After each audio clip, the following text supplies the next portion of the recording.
Most of you know that when I was in college, I was part of the track and cross country team. I was a big runner. But I don't think I've gone into too much detail about that part of my story, that time of my life. But I started running in just before high school, but like my freshman year of high school is when I started taking it seriously. And it was really a family friend who recommended that I joined the track and cross country team in my hometown. But here's the thing is like small country farm towns west of Rockford don't have cross country and track teams. And so it was really, particularly in cross country, it was really just me. Like there were many, many meets where I would just line up by myself and run the race, and that's great. But I loved the sport so much and gave it everything I had, but it became incredibly frustrating to do it by myself and to have such passion for something that really I was carrying alone.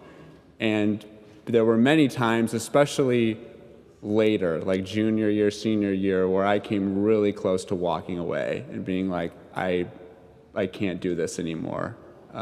Not like by myself. But stuck with it and found a lot of success in the sport. And colleges started to take notice. And so I was invited to come down to St. Ambrose by the coaches. They wanted to meet with me. And I eventually decided to go there to run on the team. And like you have to imagine like this small farm town kid who had been doing it alone, and all of a sudden, I have a team, I have coaches, I have people who share that passion for long distance running, success in the sport, and it was very intoxicating to like, oh, finally, this is what it looks like to actually like develop discipline, to have a structured schedule, to kind of lean into this talent that was very obvious that I had, and that was all such a very good thing. And on paper, my major was theology, but really I was majoring in college athletics. And whenever I tell this part of my story, I always make sure people know that like during that time, I was loving every single second of it. It was not a burden.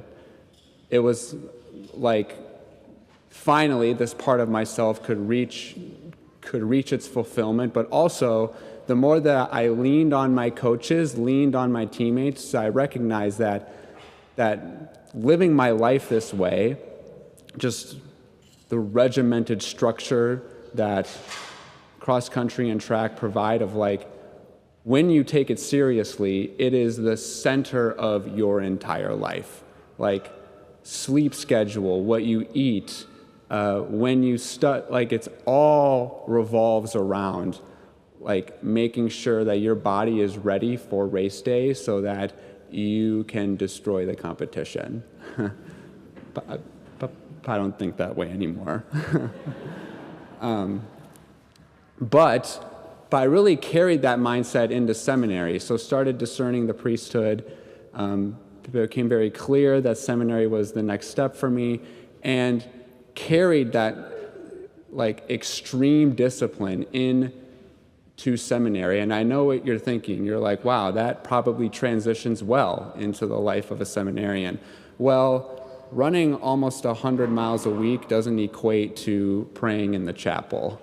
And so it took a lot of time for me to make that transition. And I remember during my first couple months of seminary, I was meeting with my formator, and he's actually a bishop now for the Diocese of Joliet.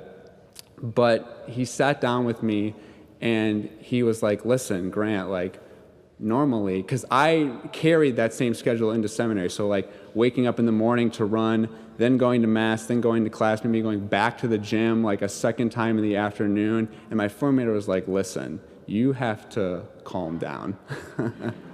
This is too much. And what the Lord has given you, this is what he said to me. He was like, what the Lord has given you, this ability to take care of yourself, to train well, to go on these long runs, that's such a good thing. But the Lord is asking you to recenter it. It's been the center of your life for so long, and it's such a good. But he's just asking you to recenter it, right? He's asking you, he's asking something different of you. He's asking something more of you now, and it's to really take seriously and to discern and prepare for this vocation of the priesthood. And that doesn't mean he's going to remove this desire that you have, but it does mean that he's going to purify it, then he's going to glorify it, and he's going to refocus it.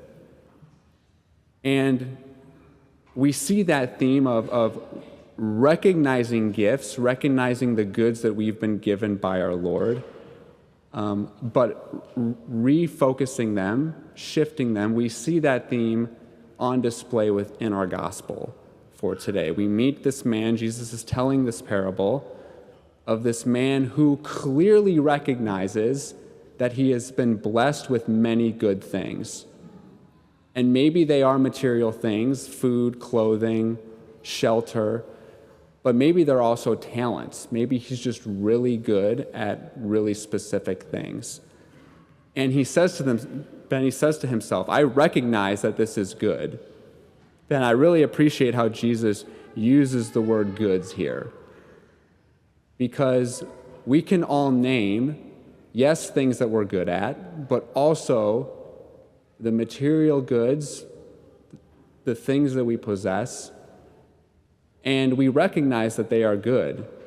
And primarily they're good because we need them to provide and to protect for our family. That is essential, to have those material goods that are necessary to care for the people that we love. But where the man in the parable missteps, where he kind of skips a beat, is when he makes that transition from recognizing this is what I need and this is what I want. And he begins to hoard. He begins to build bigger and bigger and bigger barns. Because he says to himself, if I have all of these things, then I'll be safe, then I can rest, then I can do nothing, and it belongs to me and me alone. And I remember in college making that transition. It was like right after my junior year of college. I had had a really good season, and the mindset for the training became, this is mine. This is my talent. And it's up to me to get better and better and better and better. And that's the lesson. That's kind of the crux.